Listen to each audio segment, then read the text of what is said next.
You want to improve your hit rate. You want more repeat business.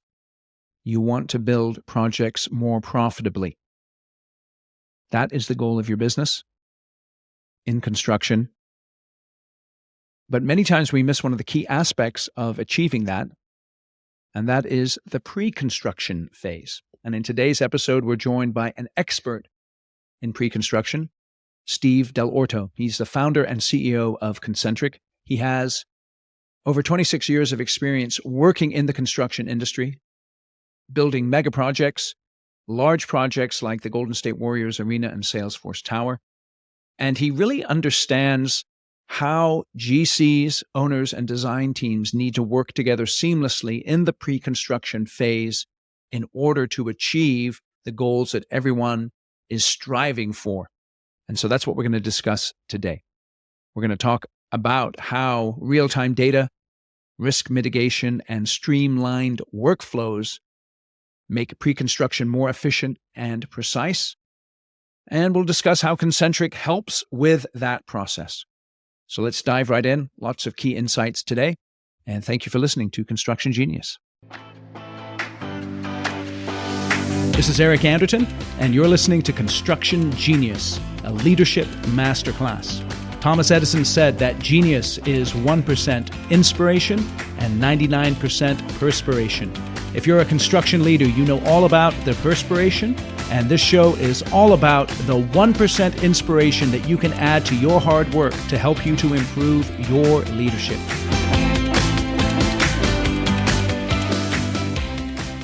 Steve, welcome to Construction Genius.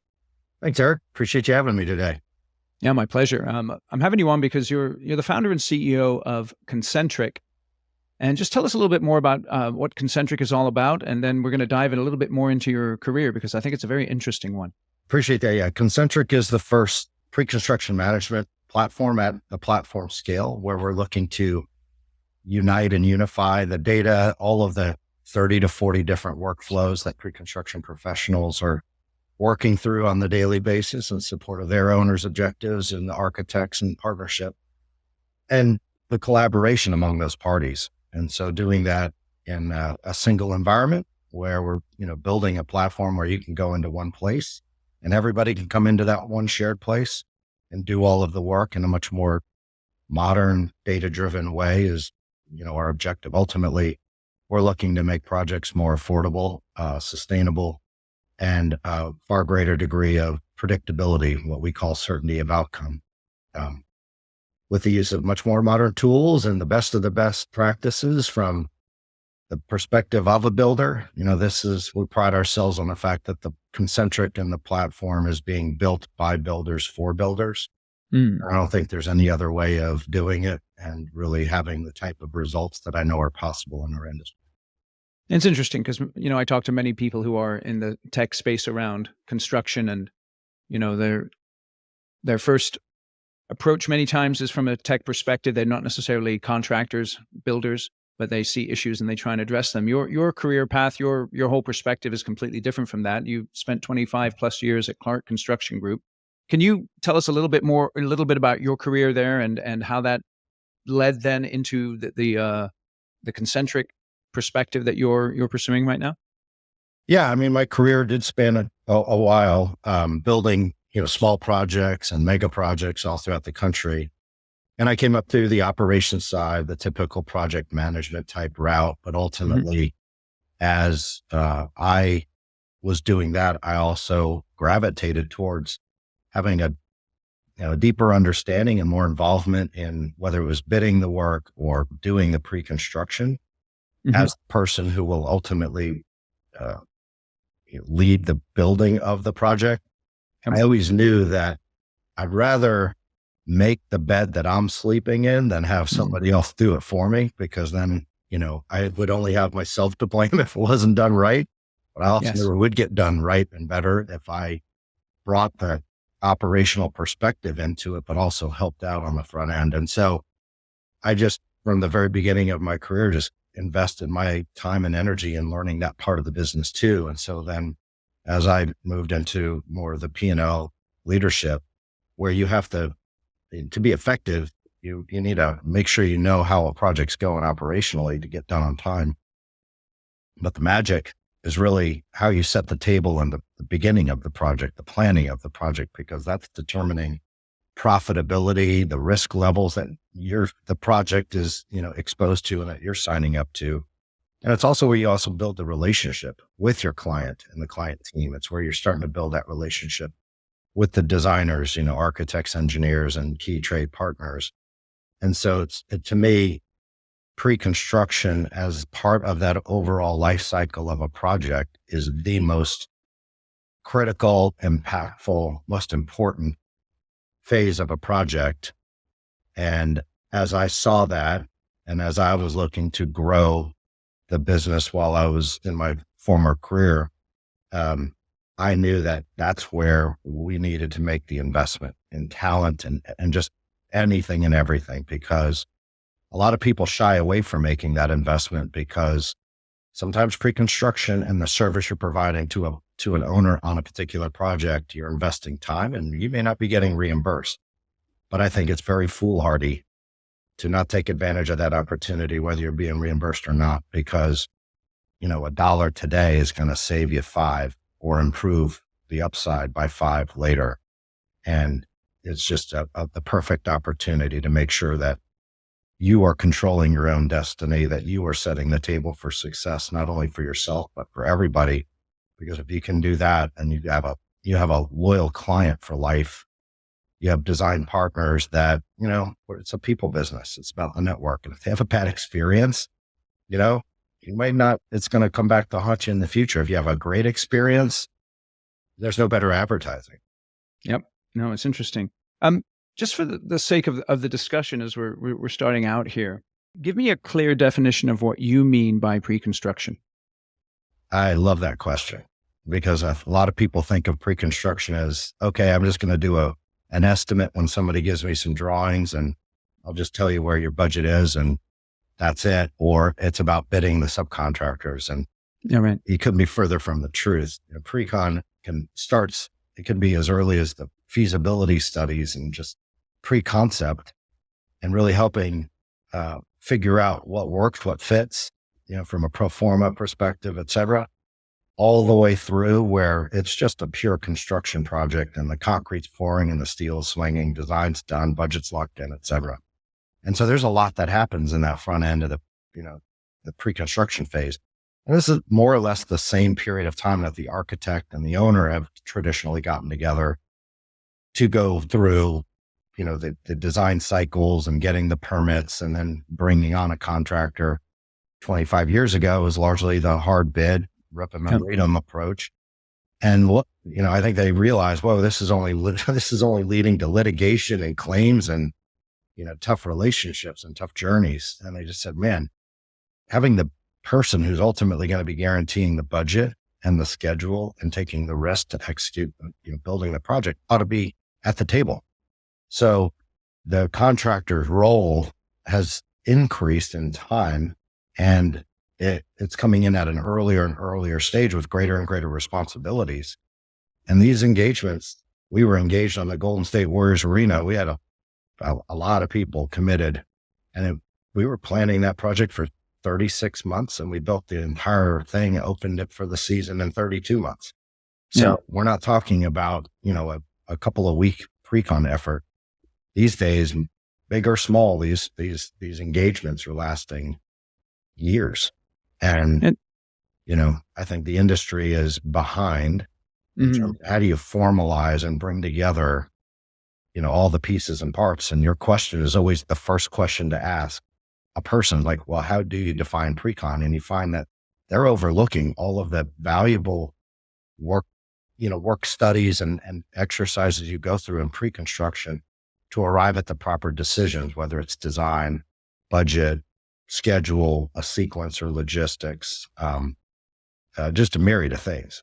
What do you think the impact is of the fact that you mentioned it, I may be doing some work that I'm not getting paid for. So what is the impact of that lack of financial commitment that hinders contractors from really committing to pre-con in more than a cursory way? I just think the decision not to invest your expertise in the project, because oftentimes you're doing it and you have the opportunity to be the person that goes and builds the project. Yeah. And so it's short-sighted because, when projects don't succeed, people point to like 33% of all projects that don't meet their goals. People attribute to lack of collaboration, lack of communication. You have reportedly in the $14 trillion industry worldwide, Yep. $250 billion attributed to waste, meaning rework or delays or anything that, could have otherwise been done on time once and been right, but you're messing with it, when you shouldn't have to. The vast majority of that is solved. It manifests itself in the planning state not because you planned it wrong per se, but maybe you just didn't plan it at all, or you didn't plan at a deep enough level, or you didn't leverage the information that you had from prior projects to inform the best, most, efficient way of going about it on this project.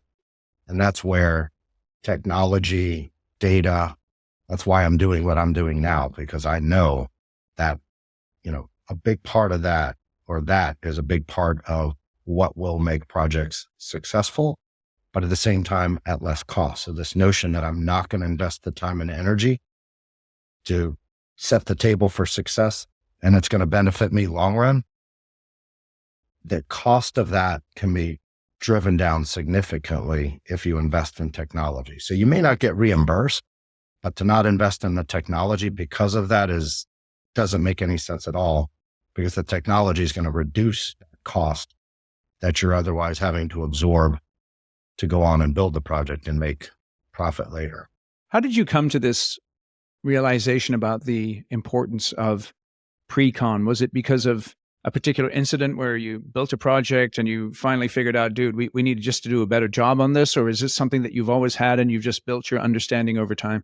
I think I was just always fascinated, it rather than just managing a process in the contract, the construction phase. This was the business side of the business, right? You're assembling, whether you're assembling a bid or the strategies around anything related to your approach to the project, was for me a blank canvas that could be filled up with strategy and defined in a way that was, not creative for being creative's sake, but really creative to do something not the way it's been done just because it was done that way. It was finding a better, smarter way of doing it. But I think it was the first two projects in my career really was, the first one was a very, very challenging job and not really any money made. And it was a really, really rough go. And a lot of those problems were just maybe how things were contemplated in the planning or the bidding stage. And the follow-on projects, there was just much more of a positive relationship with the client.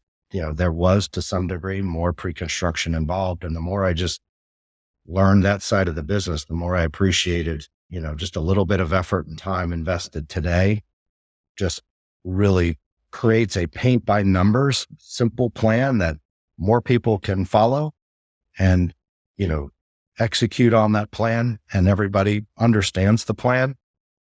Things go a heck of a lot smoother in our business.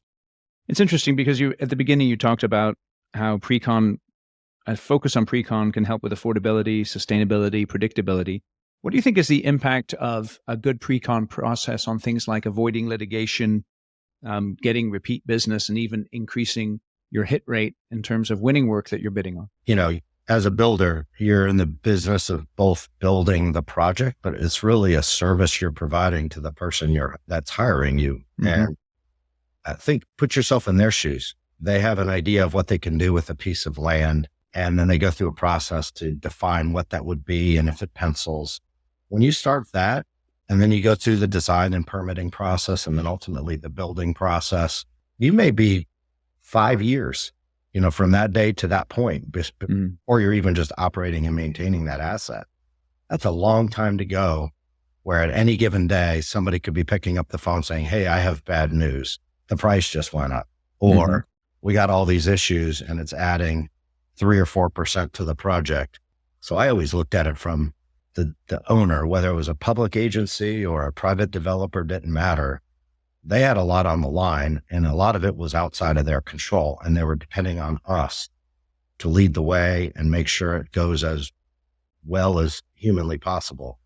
And that still points to the more in-depth the plan and the more creative you can be and the more you can drive risk out of a project, the better the outcome's going to be. And that's where I think, again, I keep coming back also to the data. People are coming, the conference room table in these engagements and meetings are filled with great people, very smart. Everybody has good intentions. Nobody coming in there to be disruptive or evil, but everybody's kind of fighting a fight with one hand tied behind their back because they can only rely on talent, and there's no systematic way to truly support pre-con in the way it needs to be supported with data and having approximately 40 different things that you're doing on any given day to plan that job and not have any of those things and be in a state that could talk to each other, if you will, and complement each other. None of these things you're not doing these studies in a vacuum, yet they are, in an ad hoc spreadsheet that not connected to the other ad hoc spreadsheet. And you got a nest of these spreadsheets that, that's no way of planning and building a $20 million project or a $2 billion project. It's interesting. Yeah. State of the art today is ad hoc spreadsheets, Band-Aids, and baling wire. Hey, this is Eric. Quick break to talk about my book, Construction Genius. If you're on the video, you can see that I've just put it into the frame and it's backwards, but nevertheless, it is effective, hands-on, practical, simple, no BS leadership strategy, sales, and marketing advice for construction companies. We know the pre-con phase is absolutely vital to building trust with your clients, and people purchase from folks that they know, trust, and like. This is just one of the insights that we have in the Construction Genius book into sales. And it's also packed with very practical, straightforward advice on how to be a better leader, how to be more strategic, even how to market your business more effectively. All you have to do is go out to Amazon and buy the book for $19.99. And there's a special bonus. If you purchase 10 or more copies of the book, just shoot me an email and I'll schedule a 1-hour question and answer session with the folks who've read the book and an additional bonus training for your leadership team. I would normally charge $3,000 to $4,000 for an hour of my time, and I will do it for just the purchase of 10 books, which if you get the paperback is less than $200. That's what they call in the industry a killer deal. All right. So buy the book. It's on Amazon. Links in the show notes. Let's get back to my discussion with Steve. I think, one of the reasons why there's so much opportunity for technology solutions in construction is because of the fragmented nature of the business. And that's exactly why many technology solutions actually don't work in construction, is because of the fragmented nature of the business. When it comes to pre-construction, you have, you got your GC, you got your owners, you've got the design teams. And like you said, no one necessarily has bad intentions, but they may not necessarily have the same intentions. And they may not necessarily have the same understanding of how to reach those intentions that they have. So in your experience as a GC, how do you negotiate those differences and the dissonance sometimes that can occur when you're in a conversation with owners and design teams that are not necessarily on the same page with you as a GC? Yeah, I mean, that's the fine juggle, because I think everybody does have common objectives. I mean, intent is, I think of it more of objectives. Everybody's on that job because they're looking to make money for the business that they're running, but everybody has the objective for that project to succeed, be delivered on time, be delivered with the same intent of the creative design that was put forth at the earlier stages without it being compromised. Everybody just wants it to go smoothly. Yeah. So I think the intentions are there, but yeah, everybody's coming with different objectives in what helps them succeed as a business. Fundamentally, the owner wants the best project possible for the lowest cost overall. Well, that's not in competition with the builder's perspective. The total cost of the project is something that is achievable when you really, really plan the job well and you set the table for success. Where people start to diverge is if they value a company's contribution as a builder as only their fee, and they try to push the fee down. But if you can get everybody to really stay focused on the total cost of ownership, if you will, what that overall project's going to cost and your ability to deliver on that promise, then that's where we were quite successful, because we were quite often the successful proposer on projects, and we were the highest in terms of what they were competing on, whether it was fee and our staffing costs, et cetera. More often than not, we were the highest, but we were able to demonstrate the value that we provided from a total cost perspective, a higher degree of predictability. And that had a lot to do with us being able to communicate our plan well, so that they had a level of confidence that, all right, I understand the logic and how they're going about it. And I think the people we were up against are just in the trap that most people are today, where it's the same old, same old. They're just giving it lip service and hoping that, it lands. But So when you were when you were beginning in the pre-construction process and an opportunity comes across your desk, what is the first thing that you're focused on in order to be able to make that bed that you referred to at the beginning? If you're going to lay in it, you want to make it yourself. What was the first thing that you began to look at to make sure that things were going to go the way that you wanted them to, and that would benefit the client in the way that you just described? it starts with project selection too. What is the type of project in terms of, I don't want to say the contract, but if I had my choice of bidding a hard bid job against 5 competitors, or propose against 5 competitors for a more collaborative delivery, I'm going to collaborative delivery all day long. It's not a race to the bottom, and I know it's where I have the opportunity to add value. So those were the, project selection and being careful. Is there, people that I'll be working with, whether it was the designer or the owner, that, really, truly would be collaborative and appreciate the service that we're providing. If they just wanted to drive us down on fees with no regard to what is the overall total cost, then they're not appreciating the value that we provided. But more and more, I've seen the industry change, and I think people realize you get what you pay for, and you are a little bit more enlightened and see the total cost picture. But at the same time, the people that, the GC in this case, as they're proposing, the onus is on them. You need to prove your value. You need to be able to demonstrate it, not what the marketing people whip up in an RFP response, but your people, your actions, and the project specific things that you do as part of that competition and process. You need to go the extra mile to show them this is the path. This is the journey with us. And this is how we can make those guarantees. And it's not just an empty promise. And it works. Did you find that executing a pre-con process was also helpful in catching those projects that weren't the right fit, that apparently at the first blush you thought would be a good opportunity, but as you went through the pre-con process, you understood that the client or the designer was not necessarily on the same page as you?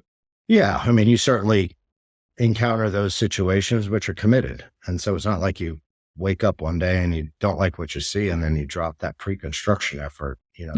The things that you have to work through. And that's why you're careful about who you're going to do business with. But again, most people are well-intentioned, and it was rare that we would encounter somebody we just did not want to do business with. But we were also careful with how did we set the table for success so we could succeed, even sometimes in spite of maybe some misaligned intentions. And, we were pretty successful, but, to this day, I still see, not even just through me, but through our platform, proof positive, what I was talking about a minute ago, where our customers using our platform in that solicitation phase, going into those interviews and demonstrating this is what the experience is with us. And, it's not about the technology and ConCntric per se, but what they're demonstrating is openness and trustworthiness and Mm. transparency, and a system now that isn't just cobbled together Excel spreadsheets and a couple of resumes. They can look and see that there's a source of truth involved here, and there's some structure around this. And so that sets them apart immediately. And that's Yes. what we were doing back in my prior life, but without the real benefit of the technology. It was just really all the other means of us communicating our plan in a little bit more of a analog fashion, put it that way. It's interesting. So, I mean, you built a very successful career in construction. When you think about someone in your position at your stage of the career, it would be something that I'm sure you could continue to ride, so to speak, and tremendously benefit people. What was it personally for you that caused you to say, you know what, I see a particular problem in the business, in the industry, and I just want to go after that from a technology perspective, and you made that pivot to what you're doing now? I just knew, uh, I knew the complexities of pre-con. Pre-con is not something, or any facet of pre-con, where a person coming out of college goes to work for a GC and does it for 2 or 3 years. They don't leave and start up a technology company having Right. mastered pre-con. This takes a lot of time to truly understand how it, the fabric should be woven, if you will. So I just got to a point where I knew nothing was on the horizon coming. I certainly knew nobody from within the industry was going to build what would work for pre-con. And I felt like I had pretty well mastered how to do it. And I had very detailed ideas around how it should and could be done to be hyper efficient, and certainly very friendly when it comes to bridging the communication gap between the technical aspect of what a builder does and how can they communicate that in a way that the owner can quickly digest what that information is telling you, as Mhm. well as the architect, and bring people together. And so to really make an impact, I just felt I needed to do that at an industry scale. And so that just lends itself perfectly for what we set out to do as a platform, is to really elevate and modernize how things are done today by pulling all those workflows together, but now have the benefit where it's not just my ideas and experience or those within our team, but it's also the customers that we have, and they're Mm. working with us because we're very open that way. It takes, we want the best of the best ideas, the best of Mm. practices. And when we do that, we're elevating the entire, you know, uh, industry for the better, because that just makes life easier for everybody. And the only way to do that in today's day and age is really invest in the technology, because it is about the data.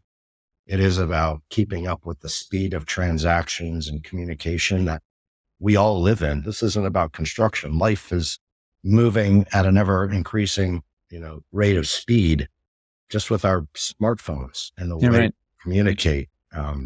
So the industry is behind, and we got to catch that up. So I'm a firm believer that you can hire all the talent you want. It's not going to be enough. You need a force multiplier to be able to have that talent spend the valuable, precious hours that they have doing the things that humans do best, and then be able to augment themselves with data and technology that allows them to automate and have the information at their fingertips, and they don't have to keep up with it in spreadsheets anymore. I mean, we have customers, we'll go through an inventory, all the steps they go through. Like I was mentioning before, it's hundreds of thousands of dollars. And I knew, and I felt that at my time in my, prior career, but I just never had the time to sit back and actually calculate it. Mm. Astonishing. It's Mm. astonishing how much just waste of people's hours and the value of those hours are going on today that can get solved rather immediately. How did you begin to get what was in your head and in your experience, in your intuition, and also in the data that you've gathered? How did you begin to rationalize that into a platform? Did you have technical advisors that you were able to dialogue with in order to begin to build it into a software program, or do you have that technical experience yourself? Oh no, I do not have that technical experience. I benefit from a bit of a systematic, thought process and Sure. how it can be systematized, if you will, but no technical expertise. And I just jumped in with both feet and we have a fantastic team. And, the people that I worked with at the outset and to this day, and we've grown that team with the best of the best. And so ConCntric is the perfect balance of domain expertise that we have in the construction and pre-construction space.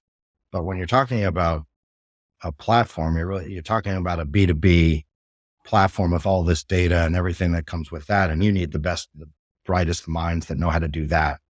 And even better, do that in other industries that are more advanced than ours, because then those ideas that they bring and that experience from those other industries are what really helps pull us along, pull the industry along to know that there's better, more advanced ways without disrupting. We're not here to disrupt. I always caution people, they talk about in the technology side, disrupting. It's like, we had great people in the industry, very smart people that are doing it the way it ought to be done.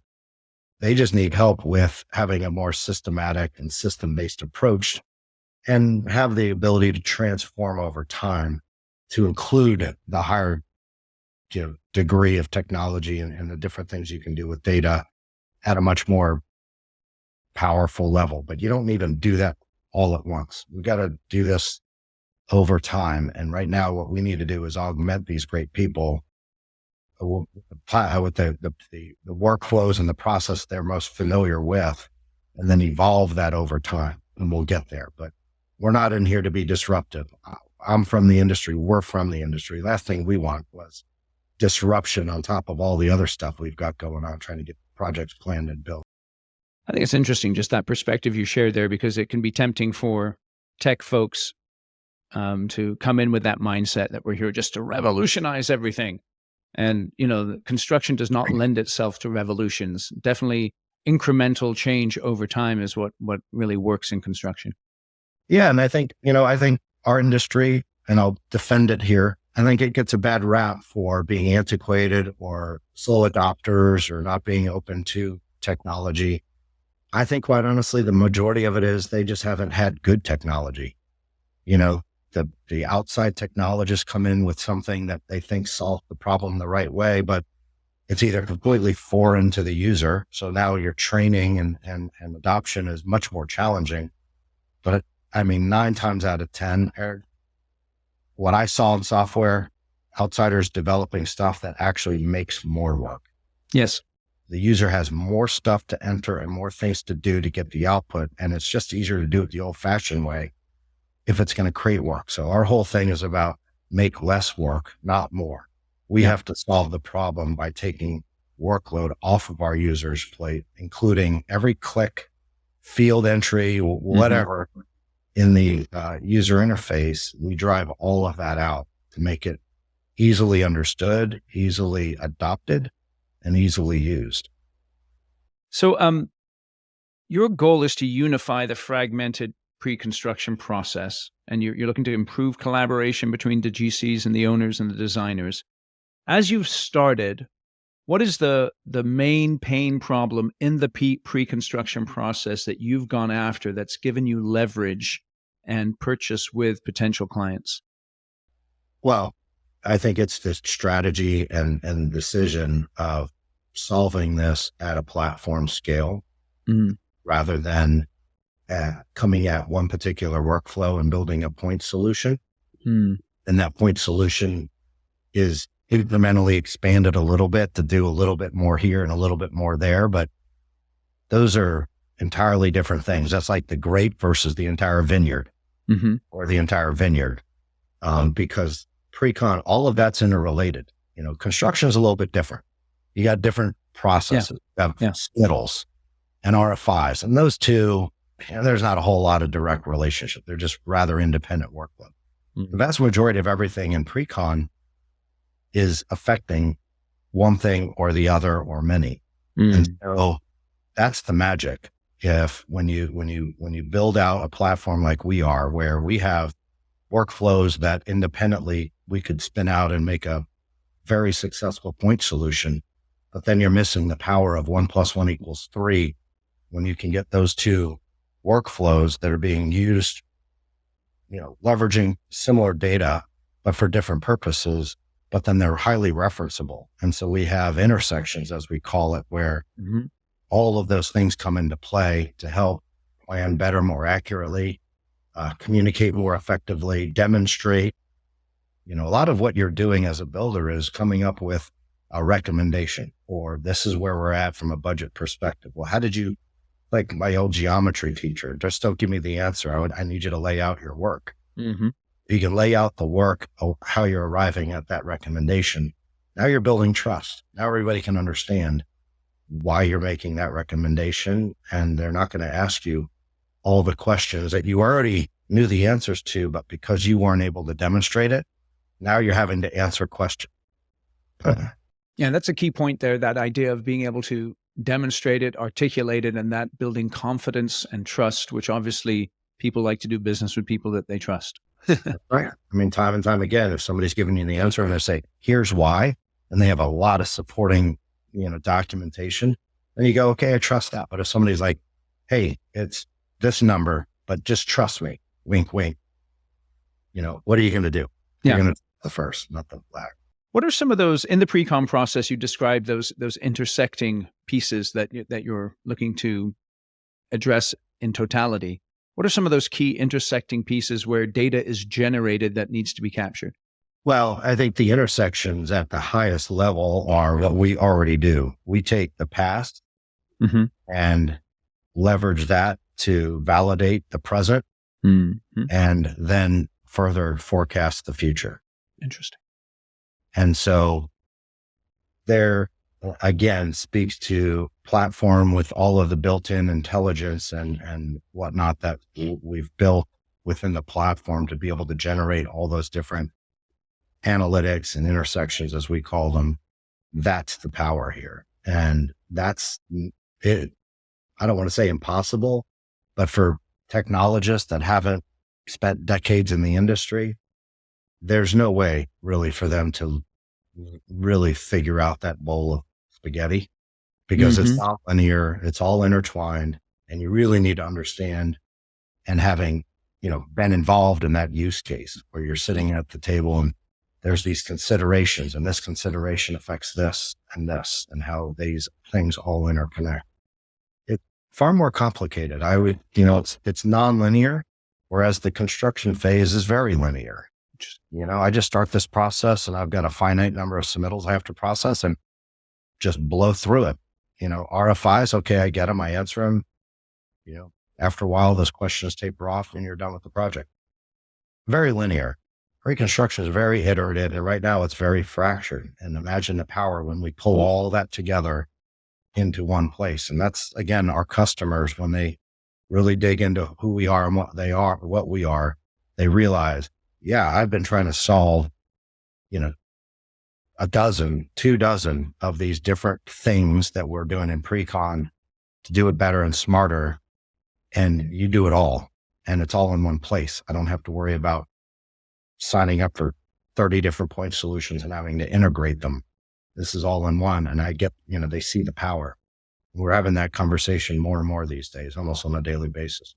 How does the nonlinear aspect of pre-construction impact the quality of the data that people are generating and then using to inform their decisions? Oh, I think when I say, nonlinear, it's, really everything you do in pre-con follows the timing of design. And as design evolves and matures, there's more information. There's more about the project that that you quantify, that you plan around. And so the patterns that you can then develop at a project level to understand, I started here on this project, we were here, we were here, we were here. These are trends that you can see, and that helps people appreciate not just, hey, here we are today, here's where we were last time, and here's the difference, but they can see the entire journey and they can understand, what is the trend of that line telling me? That's at the project level. Now take all of those projects over time. Yes. start to see those patterns, you yourself as a company can start to assess, why do I always start at this price point when I know I'm always going to end here? I should be able to trust my data and just start there and end there. Because a lot of what people do today without that data and the ability to analyze it and have confidence in it is you're putting contingency, or you're using kind of fatter numbers to, cover your butt and those things. And all of that starts to add up and compound. And so your pro formas are getting just bloated because you have all that fear baked into the numbers. But if you have a higher degree of confidence in the numbers over a run rate of time, then you have a greater deal of confidence in using a number without having to protect it and fatten it up and round it up to the next whole number just to build in some cushion. And the builder's not the only one doing that. Everybody's doing that. The developer is doing that. The architect is doing the same thing for the time it might take to do something. And that's where I think we have the ability to drastically improve the affordability of projects, because with confidence comes precision. With precision and that level of accuracy, now you can start talking about the real numbers for a project, strip out the fat. And now the total cost of ownership for that project oftentimes is now proves a viable project, as opposed to proving that it's not viable. You're talking a lot about fear here, which is very interesting, right? Because fear then leads us to inflate a number. Then fear, because I'm afraid, that then leads me to perhaps erode trust with my clients, because they're looking at the number wondering, why is it so high? And you can't tell them necessarily it's because I'm afraid. So then, how does ConCntric's real-time data insights help decision makers continue to mitigate those risks before the construction phase begins?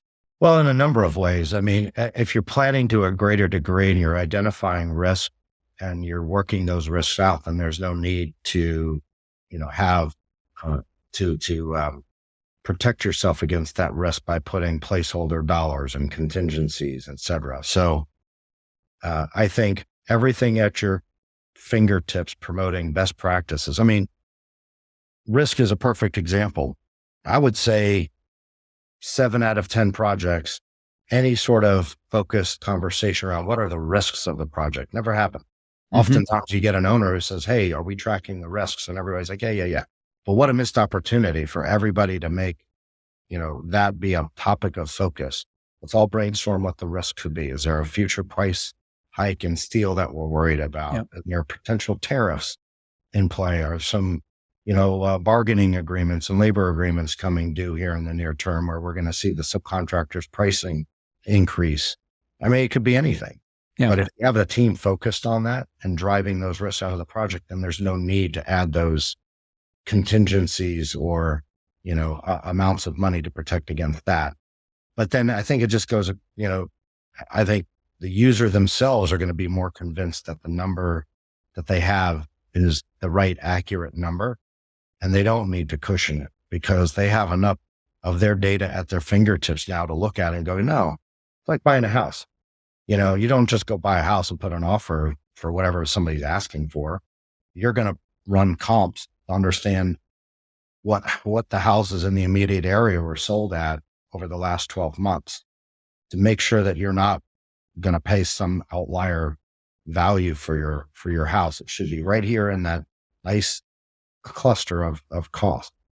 And so those are the steps that we help present and make dynamic and at their fingertips to be able to guide that thinking and provide a level of assurance to everybody that there's a rational, way of arriving at, those numbers and those costs, and move forward with it with confidence. So it's your conviction then that the day of black box contracting is over? Some contractors, they like the black box approach because that's how they make their money. And you don't think that's something that's sustainable moving forward then, eh? In the long run, I don't know too many people that have made a lot of money with the black box approach. Mm-hmm. If you're a hard bid contractor and the black box is just bidding what you see and setting up an owner for a claim over time to get to a number that's profitable for you, that is a hell of a way to make a buck. Mm-hmm. destroying relationships, you're wearing out your people, and the probability of success is quite low. But the black box, I just don't know too many instances where I think it's a black box because the contractor doesn't even know. Yeah, right. The contractor doesn't even know. There's no secret in that box. Yeah, you're right. So if you can actually fill that box with a system and more process and more agile people and talent that know how to use that, then everybody wins. Yeah, maybe it's a WAG box as opposed to a black box. You know what I mean? Well, then the WAG box is going to drive the total cost of the project to here when its real cost ought to be around here. What are some immediate steps? Obviously, ConCntric provides a solution to that. But let's say I was just thinking about improving my pre-con process, from just from a process point of view. What are some immediate steps, 1 or 2 or 3, that a contractor can make to really begin to improve that pre-con process? Well, actually get in command of your own data. Yeah. Right now, all I have is information. It's not even data. It's values in a spreadsheet locked up in somebody's C drive. What's the difference between data and information? Structure. So if you've got a number in a cell in a spreadsheet, that by our definition is not data. That's just simply information or a value. Yeah. We put the context around that dollar or that number was associated with a particular project type, a hospital. Okay, what kind of hospital? What year? What geographical location? All of these things influence costs. What type of contract delivery method was that value associated with? Because $1 on a hospital project is not going to be the same dollar on a multifamily housing project. Yeah, absolutely. You've got to build the structured data around the criteria and the information surrounding the characteristics of that project to make it relevant. And so we organize and tie all of that. So a lot of that can be automated and put forth to you without you even having to, request it or query the information. It's just pushed because we have all of this intelligence built into this platform. So I got to ask you this question because everyone's wondering, what is the role of AI in your platform, and how do you see the role of AI moving forward in construction? Well, it's a great question. I mean, AI in our business, as I try to relate things to people, when you sign a contract for a project to go and go build it based on your estimate and all the other information, you are betting the balance sheet of your company on that project being successful, right? Literally. And a company could only afford to have 2 or 3 projects before that balance sheet is turned upside down. So you're never, ever, ever, ever going to go to ChatGPT and type in, hey, give me an estimate for a 300 unit multifamily office and attach that to a signed contract and give it to an owner. So the broader use of AI where you're just tapping the world, it's great. It's great information. There's all sorts of uses for it for sure. But where we see a practical application is helping our customers leverage their own data in a much more vertical, contained fashion with, our own co-pilot solutions to really save a lot of the time and the energy and what they need to do to, whether it's clean up old estimates or forecast an estimate applied to different scenarios, just as one of several use cases that we're already building. But I think our industry, rightfully so, is intrigued by AI, but I think everybody everybody in the know realizes that, just having some AI thing seeking data to try to do something for me, they know there's not a whole lot of data right now to access. Right. So, and I would imagine also if someone's going to work with you, they want to know that the data that they're sharing on your platform or that they're populating your platform with is unique to them, obviously, because of the value of that data. Correct. And we're hyper-focused on our customers and protecting their data. But I tell you, more and more, and I take this as a positive sign, more and more customers, as long as their data is protected, there's a strong interest in how could ideas and whatnot be shared. Yes.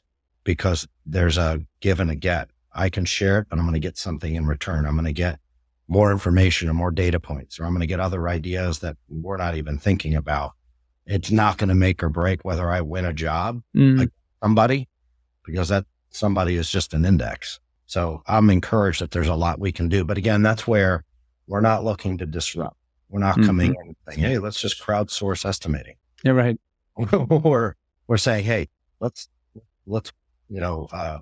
crawl, walk, run on this journey and get everybody comfortable and then transform together in partnership. So where do you see the biggest shift in construction in terms of technological applications and technological changes that's going to occur in the next 5 to 10 years? Obviously, you're hoping for a major adoption of the platform that you're working on, which would be killer. But in addition to that, where else do you see the business moving that's more than just a pipe dream or more than just some tech guys with some big disruption idea that's not going to work? I think in several ways, but one specifically is our whole industry is built around evaluating projects on a first cost basis. And I think we are creating, buildings have proven to be one of the biggest contributors to, the damage we're doing to the environment. And so it's the biggest opportunity to do something, very powerful there. And we saw through a very specialized contract delivery method where the performance of the project over time, when factored and those costs amortized across the deal, really promote a focus on life cycle cost and making the better decisions when it comes to efficiency and energy consumption and, better use of and more friendly materials, et cetera. So we as a platform will be helping our customers not only look at cost on a first cost basis, but be able to look at, the impact of their decisions with the life cycle in mind. And I think the industry is going to do some amazing things when that power gets unlocked to be able to build and plan and design better and smarter for the benefit of the environment. I think AI definitely plays a role in, the coming years and the speed at which we can get a lot of tasks done without that, number of man hours performed by a human. Everybody's experimenting with it now and it's a time saver. So I think there's some great opportunities there. I think there's a tremendous amount of opportunity. I think our industry has finally woken up and said, we need to do a lot more in every aspect of what we do. And they're embracing it more and more and more. And I hope that change and that adoption will continue to happen at an increasing rate as people realize that they have to multiply. They need a force multiplier because they don't have enough people. And that once they realize, on a measuring stick, that the status quo today is costing them money many times over than maybe investing in a particular piece of software or technology in the long run. And they're also going to be left in the dust. And, I don't know, 30, 40 years ago, if there was an advancement, things weren't happening so fast that if you missed the train the first time, you'd catch the second train and right. Now you don't stand a chance in hell catching up. You're dead. Yeah. Interesting. So tell us more about ConCntric, specifically the types of people who should be contacting you and how they can contact you. I appreciate that. Anybody that's doing collaborative deliveries, it's not design build. I mean, it's design build, CM at risk, GMPs, anything that isn't just 100% of your portfolio being hard bid. If you're going to engage, ConCntric is the platform you need to be using because it's going to help you take your past, really validate what you're working on today. And it's going to only make you better, smarter, more accurate in the future. And it's one of these things, the more you use it, the value and the output become infinitely more valuable and powerful. So, but yeah, you can reach out to me on LinkedIn. You can go to our website at www.concentric.com, CONCNTRIC.com, and, talk to any one of members of our team. You can book a demo and happy to walk you through it. Awesome. Yeah, we'll have links in the show notes to both Steve's LinkedIn profile and his website. Last question, Steve, where are you based out of? The San Francisco Bay Area. Okay, so tell me the one restaurant that I need to hit when I go to San Francisco next. Well, in the city, I would say Kukari. Greek place. Mm-hmm. Off the top of my head, there's so many options. That's what's so cool about the area is loaded with. If you're at all a foodie, there's no shortage of options. So yeah, when you're in town, give me a buzz. I'll point you in the right direction. That's awesome. Well, I appreciate you coming on Construction Genius here today, and I do wish you the best. Thank you, Eric. Have an awesome weekend. Hey, this is Eric, and thank you for listening to my interview today with Steve. Feel free to check out ConCntric. There is a link in the show notes for you to go to their website, connect with Steve on LinkedIn, tell him that you came his way through the Construction Genius podcast. And one last request, please give Construction Genius a rating and review wherever you get your podcasts so that more people can see the podcast on the interwebs. That's how the search engine works, right? We get more reviews, we get more ratings, and search engines love that when someone is looking for a construction podcast. Really appreciate your help. Thanks for listening, and I'll catch you on the next episode.